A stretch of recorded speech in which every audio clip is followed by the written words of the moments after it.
everyone, welcome back to another video, and today we are going to be doing our first Christmas special of the year, slash also the last first Christmas special of the year, because the New Year's is coming up. Anyways, this special will be about the Nutcracker, because it will be our first ever Christmas read-aloud. Our next read-aloud will be from the Bible for Christmas morning. And today we'll be doing the Nutcracker. We'll be reading from the Nutcracker story from the children's book that we have here at the channel.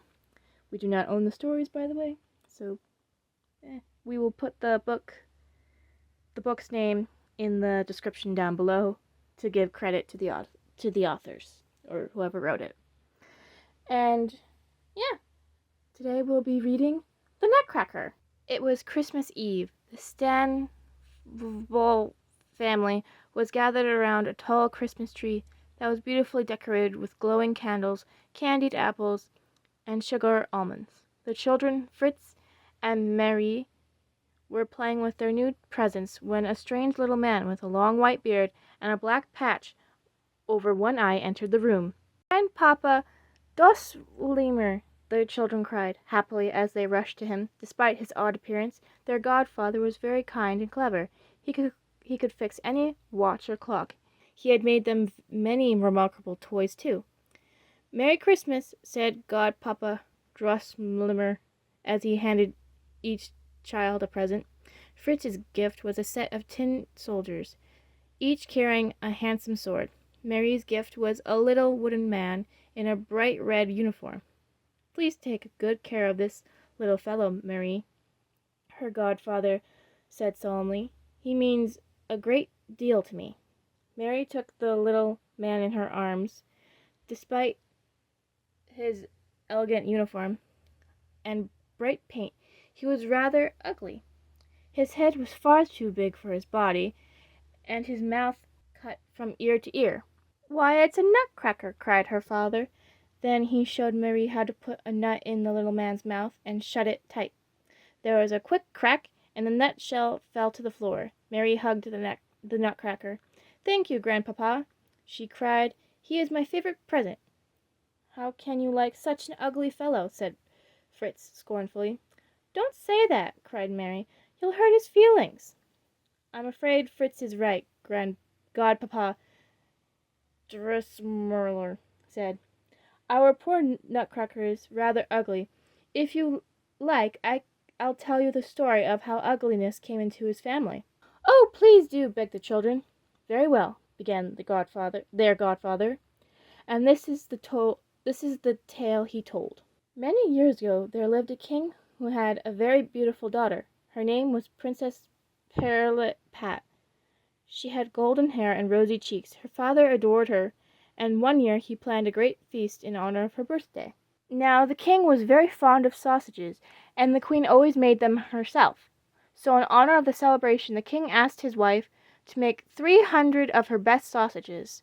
Just as the queen had finished making them, Dame Mouserink, the queen of mice, came into the kitchen. "Let us taste a bit of sausage," she squeaked. "Of course," the queen replied. Then Dame Mouserink, followed by all of her greedy relations, pounced on the sausages and ate them all up. When the king learned what had happened, he was furious and announced that whoever rid the kingdom of mice would win the princess's hand in marriage. Now one of the king's closest advisors was a clever clockmaker. This clockmaker had a nephew. The boy had been an orphan as a baby and raised by the clockmaker. The nephew was a charming, handsome young man and had the remarkable ability of cracking even the hardest nuts with his teeth. Everyone called him the handsome Nutcracker. The clockmaker decided it would be a fun thing if his nephew married the beautiful Princess Pirlap. So he began to plan the world's first mouse trap. He baited his trap with sausage. Then he had his nephew set up the traps throughout the palace. All of Dame Mouserink's greedy relatives were soon trapped and put to death. But Dame Mouserink herself was far too clever clever to become caught in such a way. Nevertheless, the king was overjoyed and summoned the clockmaker's nephew. With great fanfare, he announced that the boy could one day marry the lovely princess. No sooner had he spoken than Dame Mouserink appeared and made this proclamation. Pronouncement? Pronouncement. I, Queen of Mice, pronounce this curse. The handsome Nutcracker shall become hideously ugly, and for him I predict the worst. My son, the mouse, with 7 crowns, will surely bring the Nutcracker down. The king's soldiers quickly fell on the Mouserink, Dame Mouserink, and killed her. Then the Princess Purplet looked at the clockmaker's nephew and shrieked, "Oh, how ugly he is! I will never marry him." You see, the clockmaker's handsome nephew had changed. Now he had a huge misshapen head, was heartbroken, and felt he was to blame for his nephew's misfortune. So he visited a famous astrologer to learn how the spell might be broken. "Do not despair," the astrologer reported after studying the boy's stars. "Your nephew is such a fine young man that he will win a kingdom of his own. But unless he defeats Dame Mouserink's son, the mouse with 7 crowns, and wins a lady's heart despite his ugliness, he will never return to his proper form." And so, finished Grandpapa Dishmer, now you know how the mousetrap was invented and why nutcrackers are so ugly. "What was the clever clockmaker's name?" asked Fritz. His godpapa smiled strangely. "Drosselmeyer," he replied, "just like mine." By now it had grown late, and Mrs. Starbaum told the children it was time to put their new toys away and go to bed. Fritz quickly put his soldiers in the toy cabinet in the corner of the room and climbed the stairs to his bedroom. But Mary begged to stay up a little while longer. "I want to put my Nutcracker to bed properly," she explained. After everyone else had gone to bed, the sitting room seemed dark and mysterious. Marie stared into the Nutcracker's painted blue eyes. They had such a sad expression that she wondered if her godpapa's story could be true. "Don't worry, dear Nutcracker," she whispered. "I will help you if I can." Then the room filled with rustling and rattling noises. Startled, Marie looked around. The clock, which had started to strike the hour, whirled to a stop. Then Mary heard a voice say, "Clocks, listen and stop your ticking. Now the Mouse King is awakening. In the light of the full moon comes the hour of the Nutcracker's doom."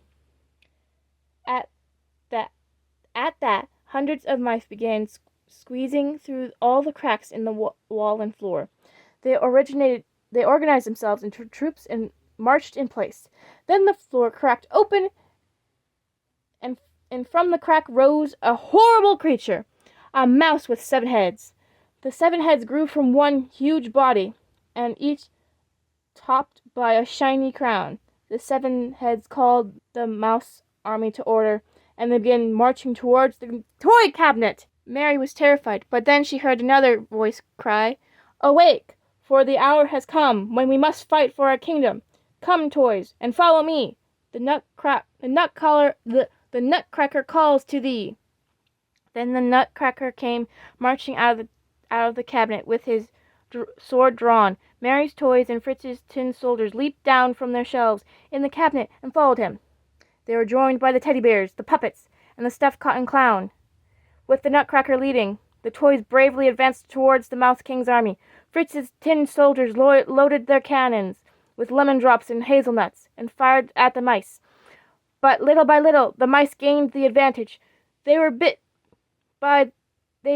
the puppets and stuffed cotton clown and knocked over Fritz's tin soldiers. They surrounded the Nutcracker. "Prepare to meet your doom!" squealed the Mouse King's 7 heads as he scurried toward the Nutcracker. Marie's heart was beating so fast she thought she would faint, but she knew she had to do something to save her friend.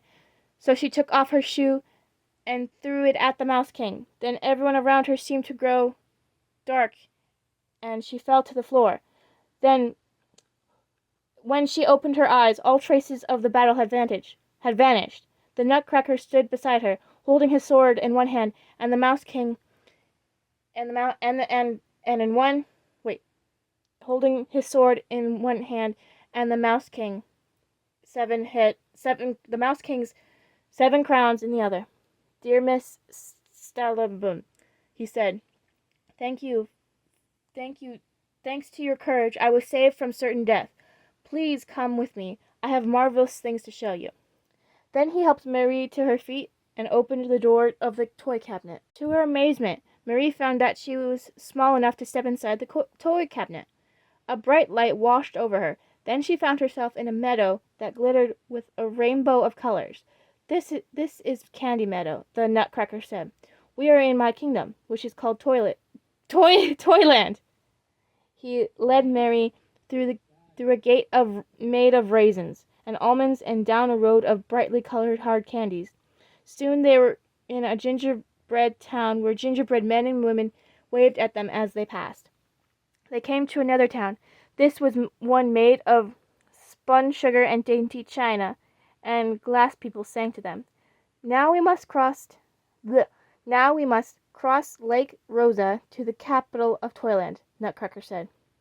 As he spoke, Mary saw a beautiful rose-colored lake, and on it there was a little gold boat pulled by dolphins. She and the Nutcracker stepped into the boat, and were soon pulled across the lake. Ahead, Mary could see a beautiful city made of sugar plums and candied fruits.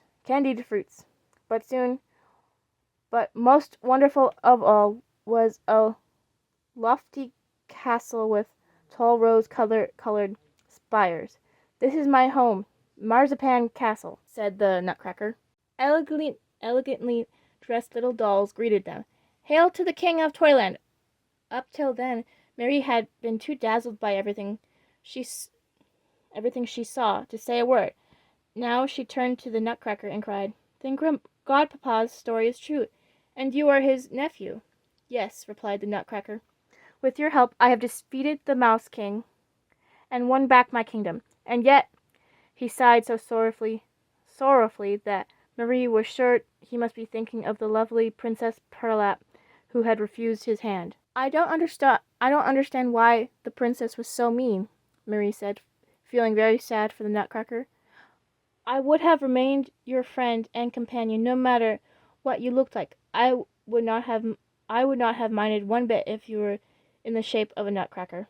Soon as Marie had spoken, a strange thing happened.